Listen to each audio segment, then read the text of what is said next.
Una iridiscencia fantasmal. Una luz mágica que irrumpe en la oscuridad de la noche polar. La aurora lleva siglos dejando sin palabras a los habitantes de las regiones polares. Hoy realizaremos un viaje alrededor de la Tierra. Un viaje que, partiendo de antiguos mitos y leyendas que aún perviven, se adentrará en las investigaciones científicas de este grandioso espectáculo natural.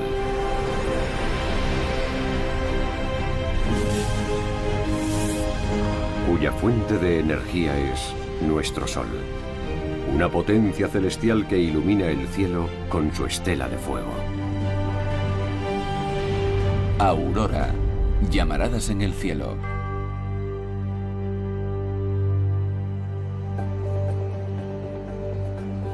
Cuando un grupo de partículas solares con carga eléctrica choca contra la atmósfera terrestre, se producen unos destellos de luz. Cuando aumenta la actividad solar, estos destellos son más intensos y frecuentes.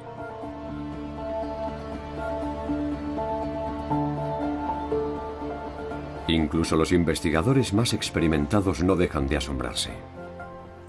La aurora es un fenómeno natural espectacular que despierta nuestra curiosidad. Cualquiera que la contemple querrá conocer en detalle su historia y sus características. Me entristeció pensar que quizá nunca volvería a ver aquellos colores y movimientos tan hermosos. Aún no se ha creado una lente capaz de recoger tanta belleza.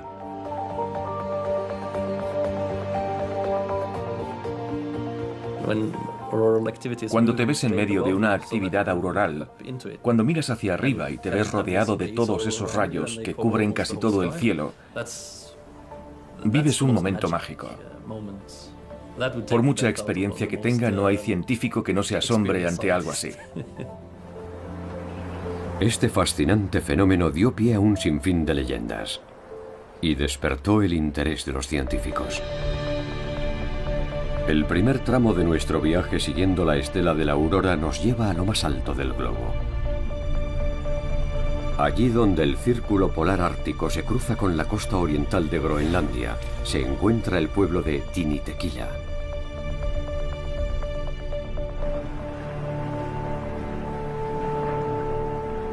Estamos en septiembre. En el fiordo Sermilik, los icebergs avanzan a la deriva. El verano ha pasado fugazmente.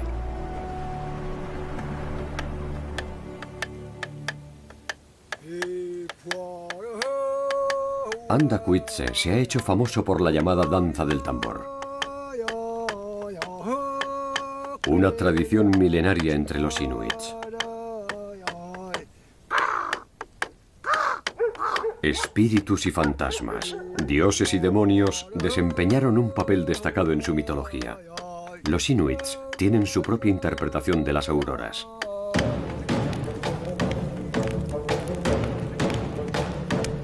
Una noche, el chamán empezó a tocar el tambor.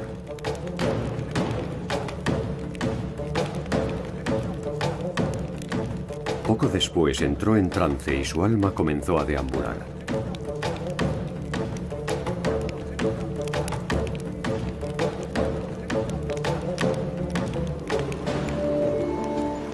A continuación salió de la tienda, alzó la vista al cielo y observó el extraño espectáculo de las luces del norte. Entonces vio como unos haces de luz se lanzaban una bola, zarandeándola de un lado a otro hasta que cayó al suelo.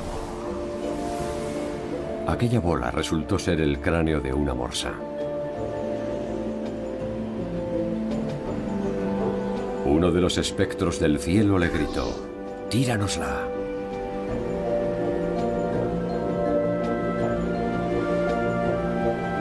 El chamán la recogió y se elevó con ella hacia el cielo.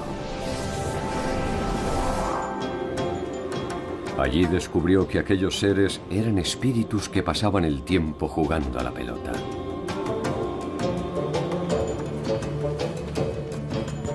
Algo que también divierte a los inuits más jóvenes. El fútbol es un deporte muy popular en Groenlandia.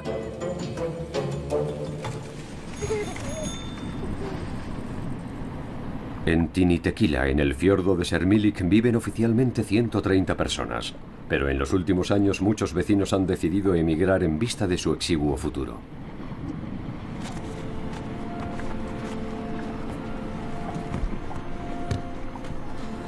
La escuela y la iglesia comparten el mismo edificio. Muchos habitantes de Groenlandia son cristianos practicantes, como Boas Jonathansen, el vecino más anciano del pueblo. A sus 84 años, aún recuerda aquel día en las montañas, cuando regresaba a pie desde otro pueblo situado a unos 40 kilómetros de distancia. Volvíamos de Tasiilaq. En aquella estación los días eran muy cortos y el camino de vuelta se hacía muy largo y dificultoso. Todo estaba tan oscuro que no podíamos ver por dónde pisábamos. Y entonces aparecieron las luces del norte. Empezaron a brillar con aquellos magníficos colores. Y todos nos emocionamos, porque gracias a ellas pudimos seguir avanzando. Nos permitieron ver las montañas y reconocer el camino. Las luces del norte nos guiaron y nos ayudaron a regresar a nuestro hogar. La aurora siempre está ahí, pero solo es posible verla en determinadas condiciones climatológicas y en fechas concretas. De día permanece tan invisible como las estrellas. El fiordo no se congela hasta octubre y los cazadores pueden desplazarse en sus barcas.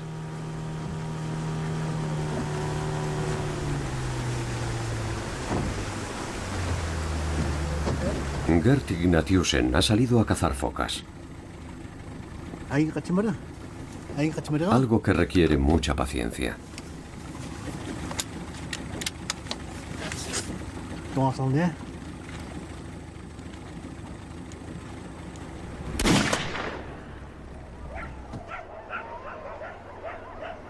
Los inuits se preparan a conciencia para el largo invierno. La carne de foca, curada al aire libre, será una gran fuente de energía durante las estaciones más gélidas.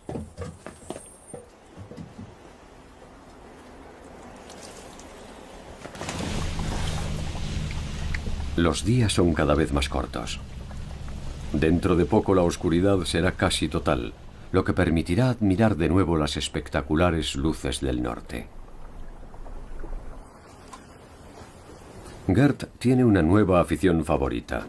Desde su más tierna infancia, hace ya casi medio siglo, ha visto un sinfín de veces las luces de la aurora. Incluso llegó un momento en que, como la mayoría de los inuits, dejó de prestarles atención.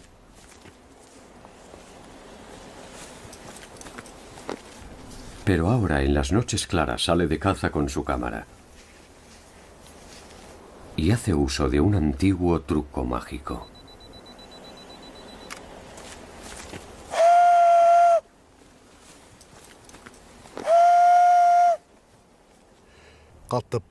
Emito este sonido para atraer a las luces del norte. Cuando soplas, parece que las luces se acercan. Desde que descubrí la fotografía, este maravilloso espectáculo de luces me resulta cada vez más apasionante.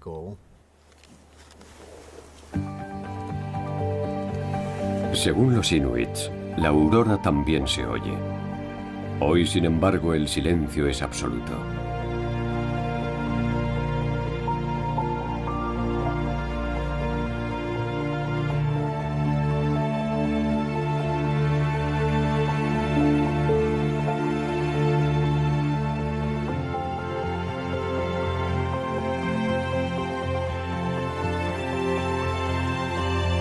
Al cabo de varias horas, su actividad empieza a perder intensidad. Desde el este de Groenlandia nos dirigimos al norte de Noruega.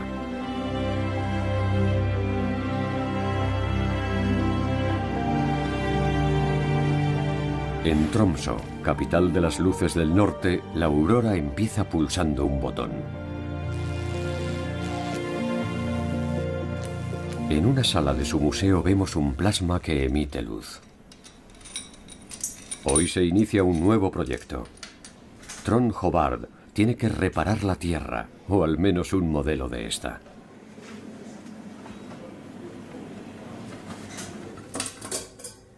Bautizada como Terrela, esta esfera metálica con imanes en su interior es una simulación del campo magnético de la Tierra. Trond tiene que retirar cada cierto tiempo la capa superficial depositada por el plasma cargado eléctricamente. El pionero noruego de la investigación de auroras, Christian Birkeland, empleó este modelo metalizado de la Tierra para generar una aurora artificial.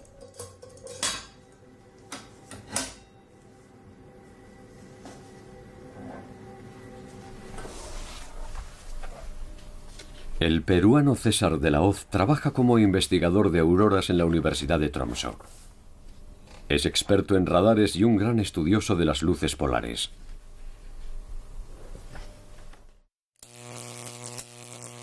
En esta cámara de vacío, un electrodo emite iones.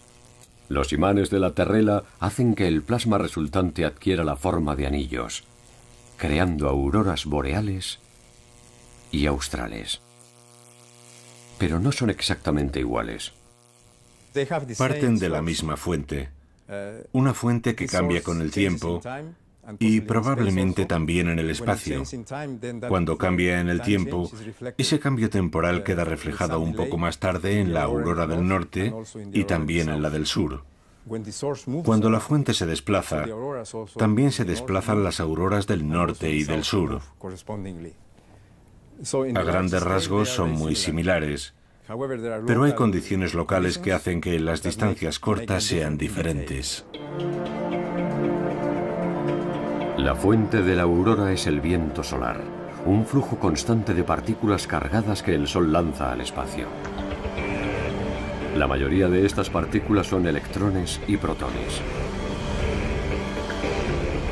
Cuando esta lluvia choca contra el campo magnético terrestre, este experimenta una contracción en el extremo alcanzado y una expansión en el extremo opuesto. Las partículas solares penetran en la magnetosfera rodeando el campo magnético y fluyen hasta las regiones polares. Si van cargadas de suficiente energía, chocan contra los átomos de la atmósfera, haciendo que estos emitan luz. Los átomos de oxígeno emiten una luz rojiza a unos 200 kilómetros de altitud y una luz más bien verdosa a niveles más bajos.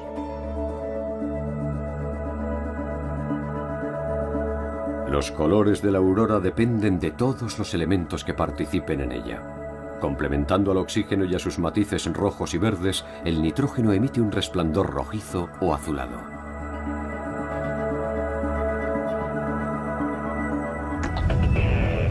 La estructura del campo magnético está sujeta a variaciones espontáneas que catapultan partículas a las regiones polares.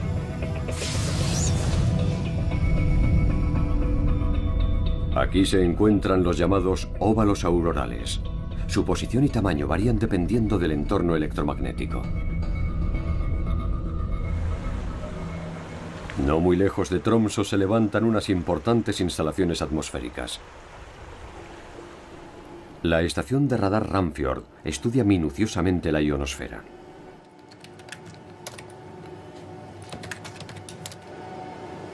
A partir de los 50 kilómetros de altitud, la atmósfera va aumentando su contenido de iones y electrones libres, lo que crea flujos de corrientes eléctricas en las capas externas. Desde la Tierra, los científicos envían señales de radar que impactan contra los electrones de la ionosfera. El eco resultante facilita información vital sobre la densidad y acerca de la dirección y velocidad de las corrientes eléctricas, factores que influyen en la aurora. En ocasiones, cuando se intensifica la actividad, el óvalo auroral se expande. Es lo que se conoce como subtormenta auroral, un fenómeno que el físico Magnar Gullikstad conoce muy bien. La subtormenta auroral es una cuestión muy estudiada. Se lleva investigando desde los años 60, pero aún no sabemos qué la desencadena. Sabemos qué tenemos que buscar y somos capaces de afirmar: ahora está teniendo lugar una subtormenta o se avecina una subtormenta. Pero desconocemos el mecanismo físico responsable de las subtormentas aurorales. lo que significa que los investigadores de Aurora seguirán teniendo trabajo durante mucho tiempo.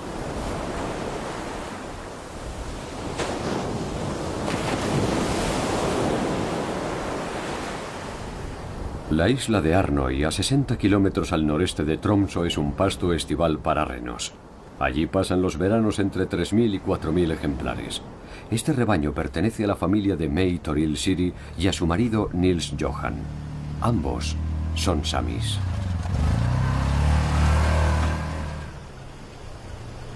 En septiembre, los renos son trasladados a los cuarteles de invierno en tierra firme.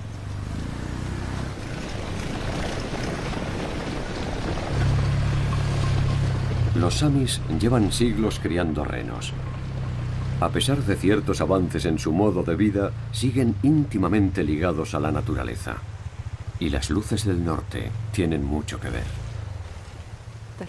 Ver las luces del norte es un indicio de que el clima va a empeorar. Su aparición indica que va a cambiar el tiempo.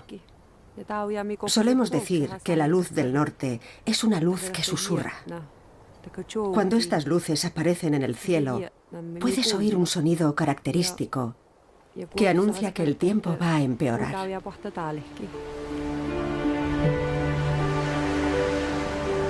Y el cielo se oscurece. Los inuits no son los únicos en afirmar que las auroras van acompañadas de sonidos. Los samis también los oyen, pero nosotros no oímos nada.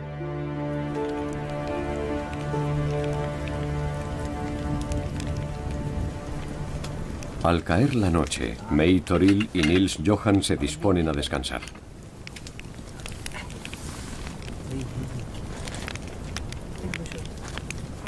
May Toril también trabaja como profesora y es una experta en el joik, el tradicional canto sami.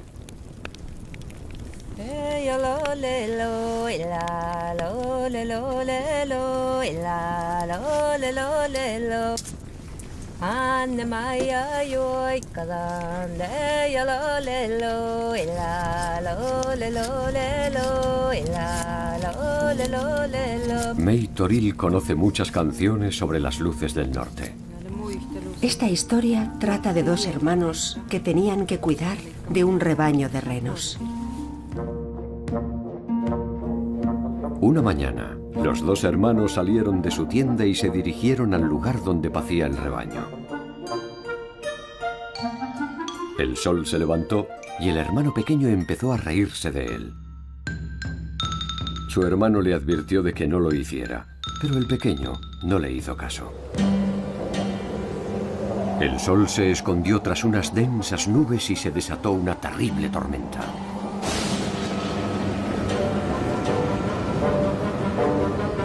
Llenos de miedo, ambos se refugiaron en su tienda durante días hasta que la tormenta amainó.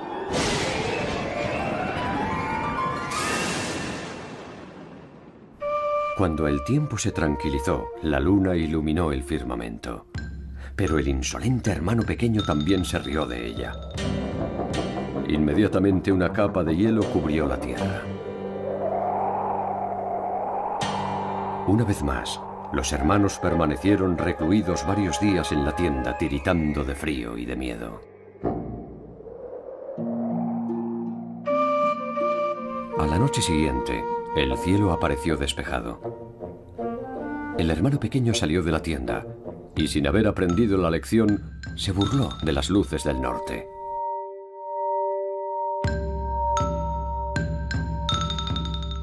Craso error.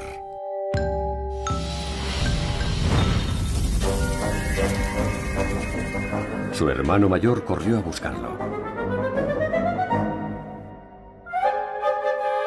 Pero solo encontró un montón de cenizas. Las luces del norte habían castigado duramente a aquel niño insolente.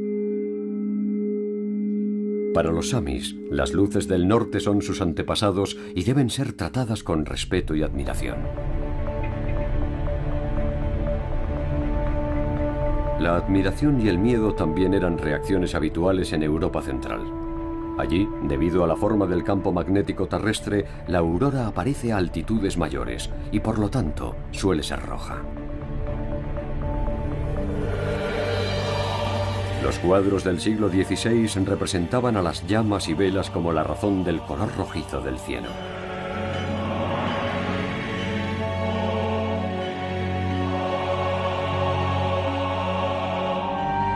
La gente creía que aquellas luces eran presagio de guerras, plagas y hambrunas. Y a ellas se atribuyó más de una mala cosecha. En el siglo XVII la atmósfera se enfrió. Esta pequeña edad de hielo vino acompañada de una actividad solar extremadamente baja.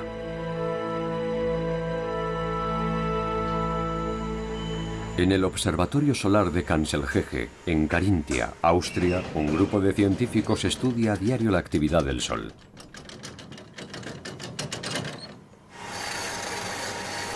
Todas sus observaciones son anotadas minuciosamente. Los investigadores marcan las manchas solares una por una. A pesar de que el observatorio emplea cámaras informatizadas, estos registros manuales son muy útiles. En condiciones difíciles de visión no hay mejor herramienta que el ojo humano. Las manchas solares son zonas de la superficie solar en las que la temperatura es menor. Su número varía cada 11 años e indica el grado de actividad del Sol. En las fases más tranquilas no se divisa ninguna.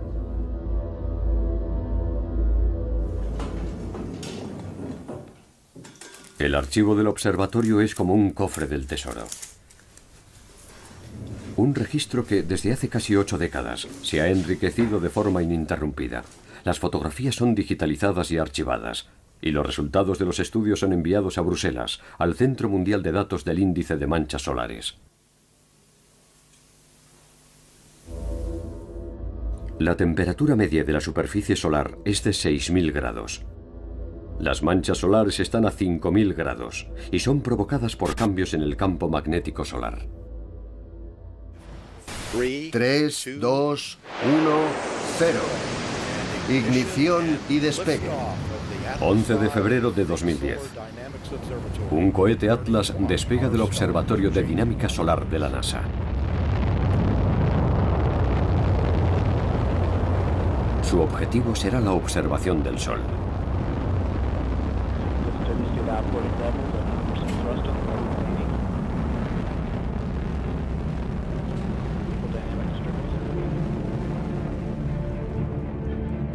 Sus 4 cámaras grabarán el Sol en distintos colores. Cada color representa una temperatura distinta, lo que permitirá un análisis más profundo de la actividad solar. Un ejemplo lo encontramos en la erupción del 7 de julio de 2011. En la imagen de la izquierda es casi imperceptible, pero en las otras 3 la erupción se ve al detalle. Estas imágenes nos dan una idea de las descomunales fuerzas que se esconden tras las erupciones solares. Algunas de estas explosiones son del tamaño de nuestro planeta. Esta desenfrenada actividad influye en todo el sistema solar. La interacción que se produce entre el viento solar y el campo magnético terrestre recibe el nombre de tiempo espacial.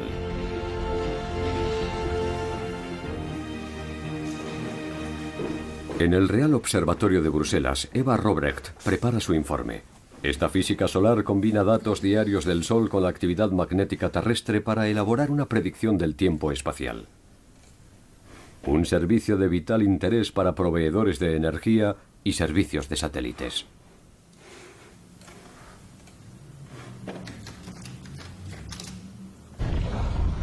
El 14 de febrero de 2011 se produjo una gigantesca erupción que sorprendió a los científicos. Aquellas llamaradas eran las primeras del nuevo ciclo de manchas solares. Ahora vamos a ver la superficie del Sol, donde mediremos el campo magnético. Aquí la tenemos. Unos días antes de aquella erupción no observamos nada inusual y por esa razón nos sorprendimos tanto. Lo que vemos aquí son las mediciones del campo magnético. El blanco significa campo magnético positivo y el negro campo magnético negativo. La imagen en movimiento nos muestra que esta región activa se desarrolló muy rápido. En tan solo 4 días se volvió muy compleja.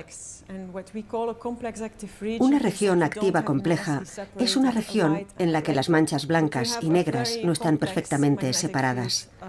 El campo magnético presenta una configuración enmarañada, lo que explica unas llamaradas tan activas.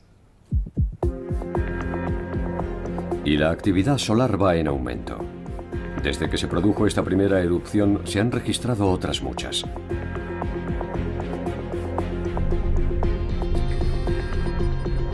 La Estación Espacial Internacional ha conseguido imágenes únicas de las consecuencias de estas erupciones.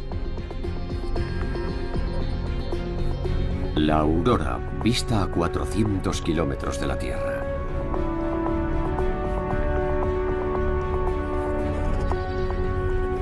Satélites de investigación como el CEMIS de la NASA o su versión europea, el Cluster, miden la influencia del viento solar en el campo magnético de la Tierra.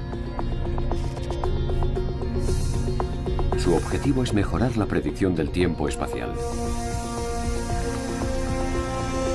Y la aurora es una manifestación visible del tiempo espacial. Este es el ESOC, el Centro Europeo de Operaciones Espaciales en Darmstadt, Alemania.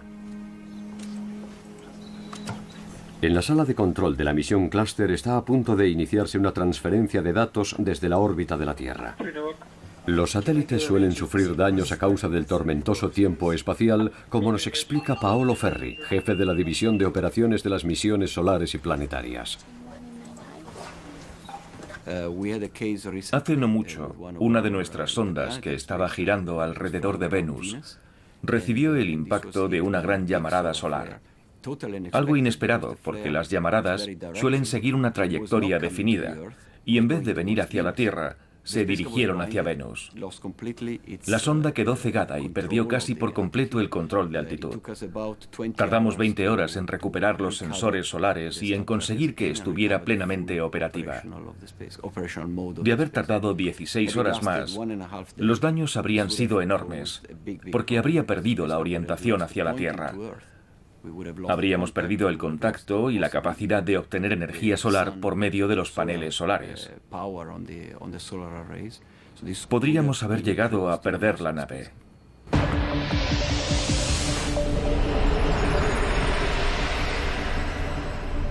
Algunos satélites han sufrido incidentes importantes. Cuando las partículas cargadas de energía chocan contra ellos, sus sistemas informáticos pueden resultar afectados, y en el peor de los casos terminarán como chatarra espacial. La sociedad actual depende cada vez más de los sistemas eléctricos y electrónicos. En nuestro mundo digital, donde un fallo eléctrico es sinónimo de fracaso, las erupciones solares son una amenaza muy real.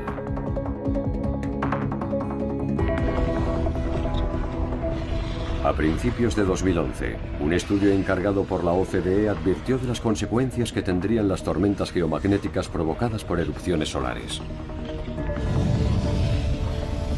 Como la del 13 de marzo de 1989, que causó el fallo total de la red eléctrica en la provincia canadiense de Quebec. Cuando un transformador dejó de funcionar, también lo hizo la red eléctrica al completo, dejando a oscuras a 6 millones de personas.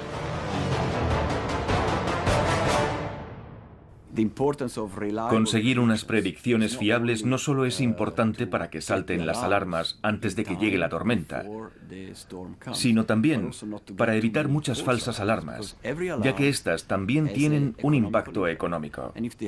Una falsa alarma nunca es una buena noticia. Por eso una predicción fiable es importante para estar alerta y para evitar las falsas alarmas e intervenir únicamente cuando sea necesario.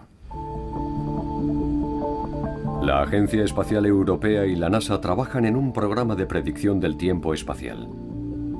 Con este propósito, un grupo internacional de científicos se ha desplazado a algunas zonas poco pobladas del sur del planeta.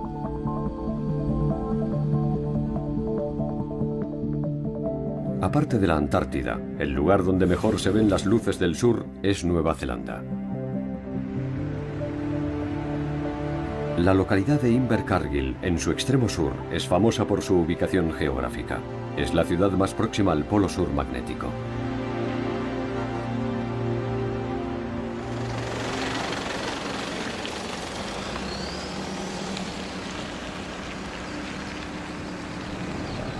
John Devlin, de la Universidad Melbourne La Trobe, acude a una emergencia. Estamos a mediados de julio y la Tierra está anegada por las continuas lluvias del invierno del sur. La estación de radar Unwin está rodeada de pastos.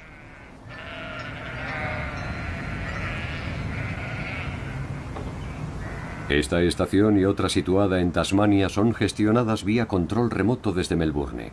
En ella se estudia la ionosfera y el tiempo espacial.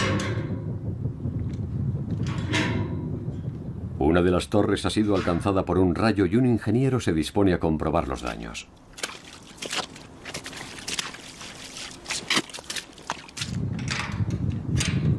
Esta estación de radar forma parte de una red de control mundial que funciona día y noche. Arreglado. Unwin, una de las 24 estaciones del proyecto SuperDARN, mide continuamente las corrientes eléctricas de la ionosfera.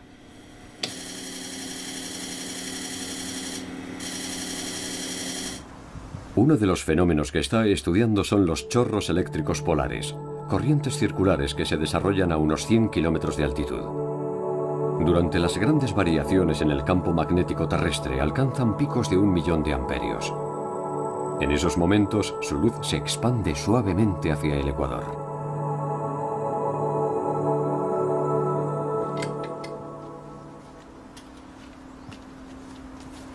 Stephen Foss es un médico de profesión fascinado por los fenómenos espaciales.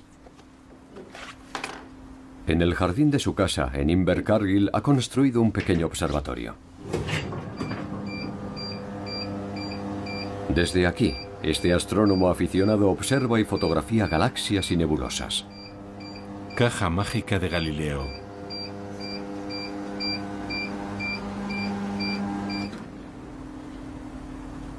Pero lo que más apasiona a Stephen es la luz polar, y en Internet consigue todos los datos que necesita.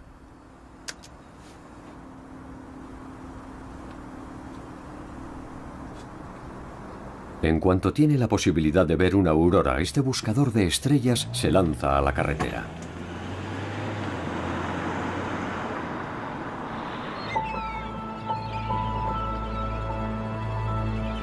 A lo largo de los años ha ido descubriendo emplazamientos óptimos en los que sentarse a esperar.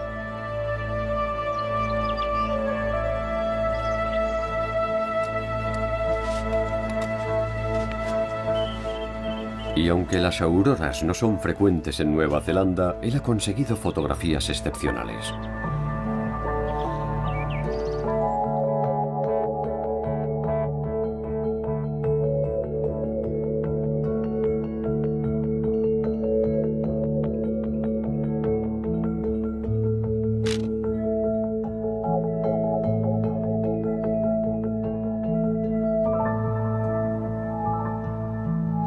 Para Stephen Foss, la luz polar tiene un atractivo misterioso. La magia de una aurora reside en el hecho de que no es predecible. Con nuestros conocimientos científicos podemos estudiar el viento solar e intentar predecir dónde es probable que vaya a aparecer una aurora. A veces aciertas y a veces no. No es una ciencia exacta. Pero eso es precisamente lo que las hace especiales. El hecho de que a veces te pases 3 horas y no veas nada y que otras veces veas un despliegue maravilloso en un corto espacio de tiempo. No hay 2 auroras iguales, ni 2 fotografías de auroras iguales, y eso le da mucha emoción. Cuando me siento a esperar con mi cámara nunca sé lo que me voy a encontrar. Las luces del norte aparecen sobre zonas muy pobladas y son vistas por mucha gente. Pero hay pocos testigos de las luces del sur.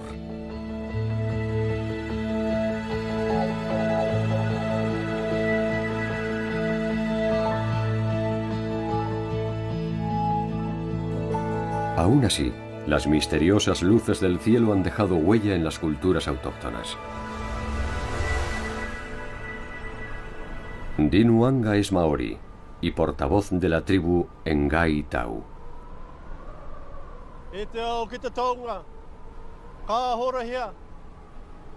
En Motopujua, una colina que los maoríes consideran sagrada, Din lleva a cabo una karakia, una súplica ritual a la naturaleza.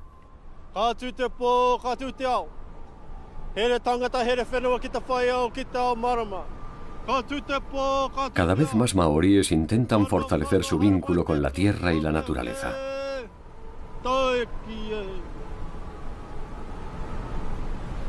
Los maoríes también saben muchas historias sobre la aurora. Una de ellas habla de Tamarereti, el descubridor que surcó el océano en una canoa para contemplar las luces del sur. En este centro cultural maorí, en la base de la colina, algunos maraes, hermosas esculturas de madera, nos hablan de aquella legendaria aventura.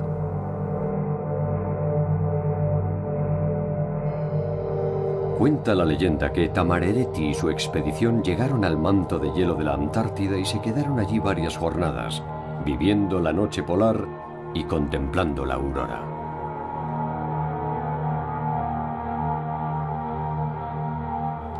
Pero en el viaje de vuelta su embarcación se hundió cerca de la costa y toda la expedición pereció, excepto 2 hombres que sobrevivieron para contar esta historia. Sin embargo, existen otros vínculos entre los maoríes y las auroras australes.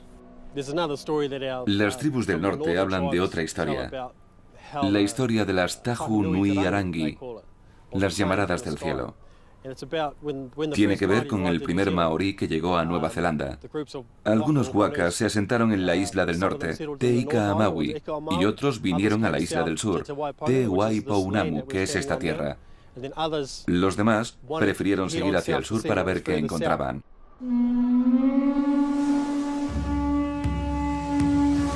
Los intrépidos marineros partieron de Aotearoa, la tierra de la gran nube blanca, como llaman los maoríes a Nueva Zelanda.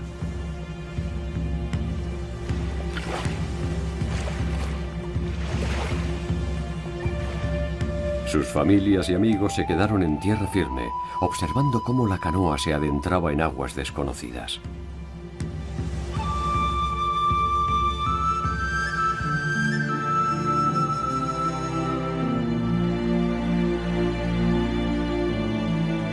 Cuando estaban ya en alta mar, de repente se desató una tormenta.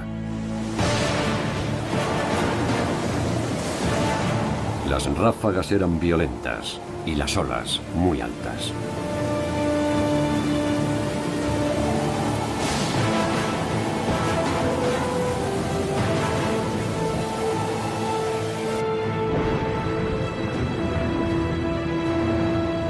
Por fin, los marineros avistaron tierra firme en el horizonte y, sacando fuerzas de flaqueza, alcanzaron la orilla.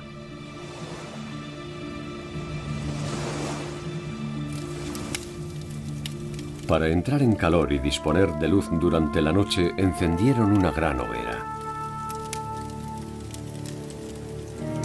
El cielo nocturno reflejó la luz de las llamas, y ese reflejo fue visto desde Aotearoa.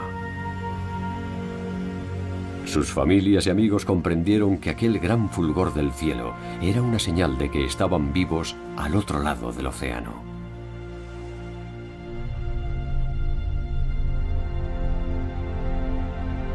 En el otro extremo del Pacífico corre la leyenda de unos apuestos individuos con el pelo ensortijado que llegaron en canoa hace mucho tiempo.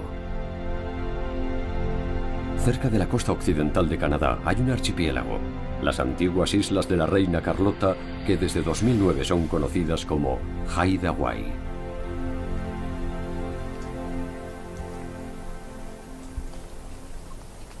Es posible que los emigrantes polinesios arribaran en su día a estas místicas tierras de bosques tropicales. James Selford es maorí. Hace 20 años se mudó de Nueva Zelanda a Haida Gwaii. Estas islas toman el nombre de la tribu Haida, que llevaba más de 10.000 años viviendo aquí. Haida-Gwaii está en la misma latitud que Irlanda. Aquí es posible ver de vez en cuando las luces del norte. Para James, este espectáculo tiene un especial significado. Me transmiten mucha energía. Cuando veo las luces del norte, me siento lleno de vida. Hacen que piense mucho en mi familia, que piense intensamente en mi familia. Me traen recuerdos de mi niñez. Unas veces me relajan y otras me motivan. Todo depende de cómo me sienta y de dónde esté. Significan mucho para mí.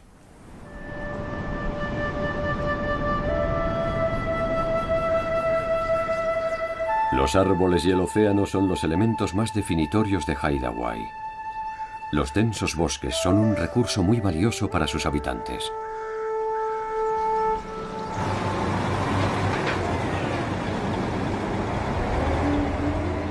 La industria maderera es una de sus principales fuentes de ingresos.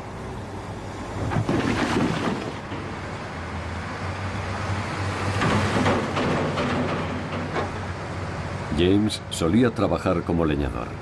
En la actualidad conduce uno de los enormes camiones que transportan los troncos hasta puertos y aserraderos. La carga llega a alcanzar las 150 toneladas.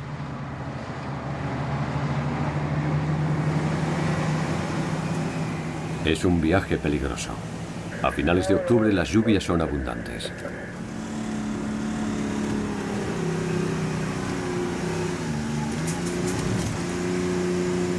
En este estrecho camino forestal, la única vía de acceso a la zona boscosa, los accidentes son habituales.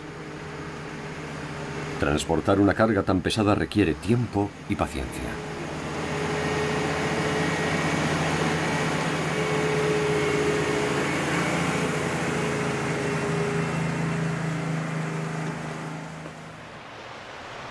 En la cultura Haida la madera siempre ha tenido un papel destacado. Los Haida no tienen alfabeto y han perpetuado su historia a través de la tradición oral y las tallas de madera.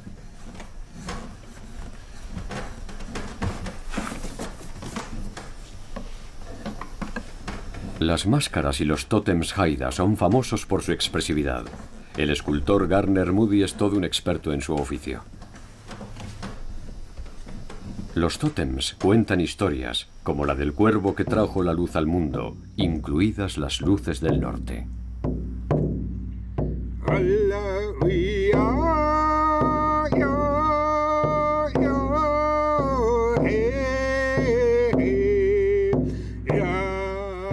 Guyau es presidente de la nación Haida, el líder político de su pueblo.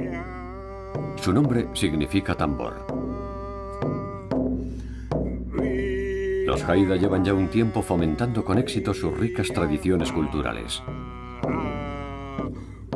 La existencia de lo sobrenatural y las diferentes formas en las que se manifiesta ante nosotros constituyen una parte importante de nuestro día a día. Lo vemos a diario, en los arcoíris, en las luces del norte, en el océano y en las criaturas tan dispares con las que compartimos la tierra. El paisaje de Haida-Gwaii es un reflejo de la calidad de su entorno natural y del apego que sus habitantes sienten hacia él. A pesar de que los Haida no viven en el Ártico, mantienen un fuerte vínculo con las luces del norte.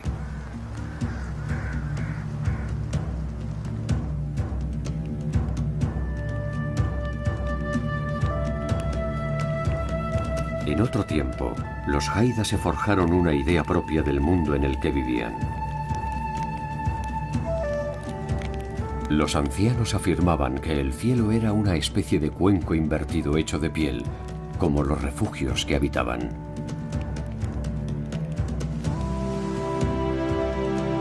El cielo era como la piel de un animal, si bien ha caído en el olvido de qué animal se trataba. Noche tras noche, esta piel se cernía sobre la tierra y la oscurecía. Las estrellas eran pequeños orificios en la piel, a través de los cuales veían titilar la luz del sol.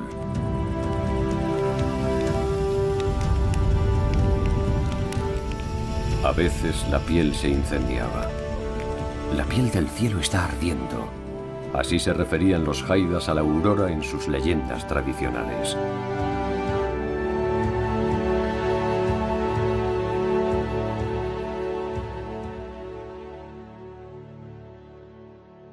Gran parte del saber atesorado por los jaidas ha caído ya en el olvido. Una de las personas que tratan de conservar la lengua jaida es Diane Brown. Ella también tiene un vínculo personal con las auroras. Una semana antes de que naciera mi primera nieta, mi hija soñó que había ido a visitar a una amiga y que estaban sentadas en el porche al anochecer. En cierto momento se quedaba sola y el cielo resplandecía de repente, iluminado por las luces del norte. Entonces llamaba a su amiga y le decía: «Ven a ver el cielo, está cubierto de luces del norte». Pues bien, una semana más tarde, la noche en la que nació mi nieta, todo el cielo, desde Skidegate a Narrows, pasando por las islas de la Reina Carlota, se tiñó de colores rojizos, verdosos y azulados, inundado por las fascinantes luces del norte. Quien haya visto una aurora de tal intensidad nunca podrá olvidar la experiencia.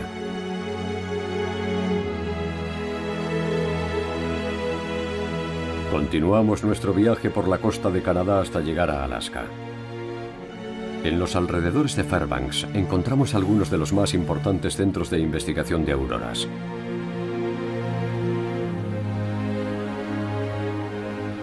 Como el Centro Científico de Operaciones de Poker Flat, a tan solo media hora de Fairbanks.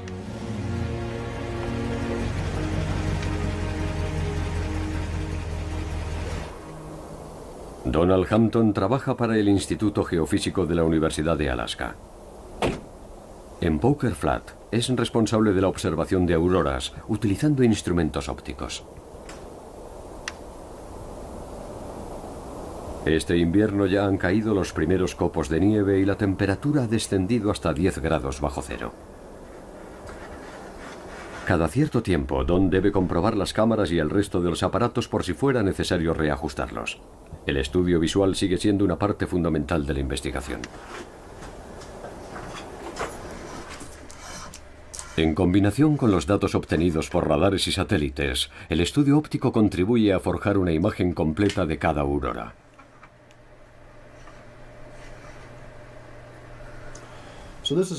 Esta es una cámara de cielo completo, cuya lente ojo de pez nos permitirá contemplar todo el horizonte.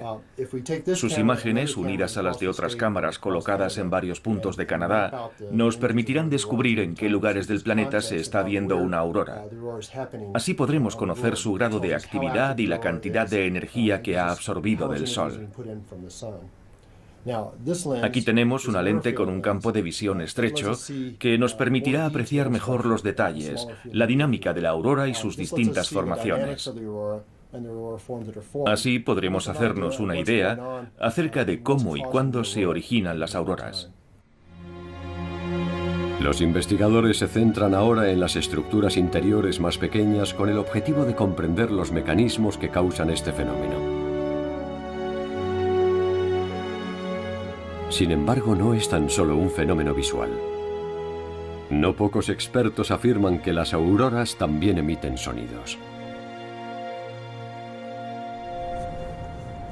En Fairbanks, en la Universidad de Alaska, llevan mucho tiempo intentando grabar los sonidos de la aurora, sin ningún éxito.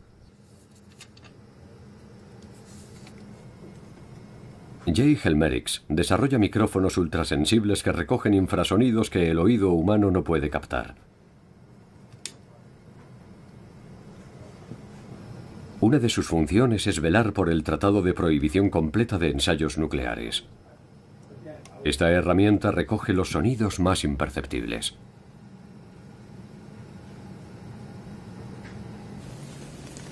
El físico Charles Wilson lleva décadas estudiando los infrasonidos y ha descubierto que, efectivamente, la aurora emite ondas de sonido, inaudibles para el oído humano. En este puesto de escucha situado cerca de la universidad, ha registrado esas ondas infrasónicas.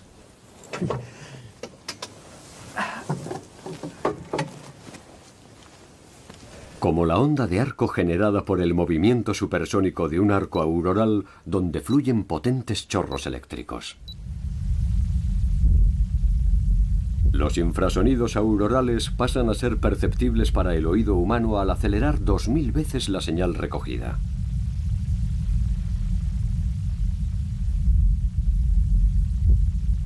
¿Pero qué hay acerca de los supuestos sonidos audibles?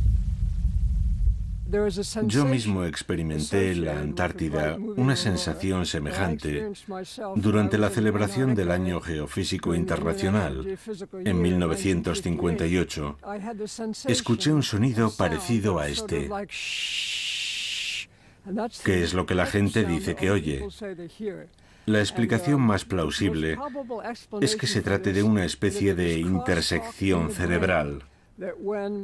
Cuando el nervio visual está cerca del auditivo, se produce un cruce entre los dos circuitos y nos da la sensación de que existe un sonido, si bien no es así. No sabemos si los samis y los inuits encuentran sentido a esta teoría.